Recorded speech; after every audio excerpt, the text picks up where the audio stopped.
வணக்கம் நண்பர்களே. கந்த சஷ்டியின் 4ஆம் நாள் இன்று அக்டோபர் 25. முருகப்பெருமானின் அருளை பெற மிக முக்கியமான நாள் இது. ஓம் சரவணபவா. லைக் பண்ணுங்க, ஷேர் பண்ணுங்க, கமெண்ட்ல ஓம் முருகா என்று எழுதுங்க. உங்க வீட்டுக்கே வெற்றிவேல் அருள் வரும். ஒவ்வொரு நாளும் ஒரு தனி அர்த்தம் இருக்கு. ஆனா இன்றைய நாள் கடன் நீங்கும் நாள். இன்று முருகனை வழிபட்டால் பிறவிக்கடன், மனக்கடன், பொருள்கடன் எல்லாம் களையப்படும்.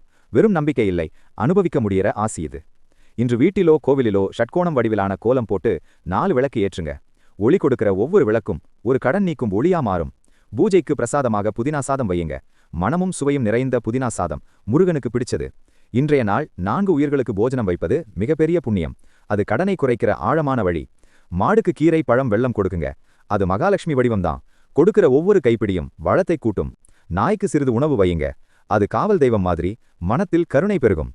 காகத்துக்கு கஞ்சியோ தானியங்களோ கொடுக்குங்க. நம்ம முன்னோர்களுக்கு அதுவே நன்றி சொல்ற வழி. அல்லது புறாவோ கோழியோ எந்த உயிர்க்கும் கொடுத்தாலும் அது புண்ணியம்தான். உயிரோட பாசம் தர்மமாகும். 4 உயிர்களுக்கு போஜனம் வைக்க முடியலன்னா கவலை வேண்டாம். திருநீரு, நெய் தானம் பண்ணுங்க. அதே பலன் கிடைக்கும். இன்று கடன் தீரும் நாள்.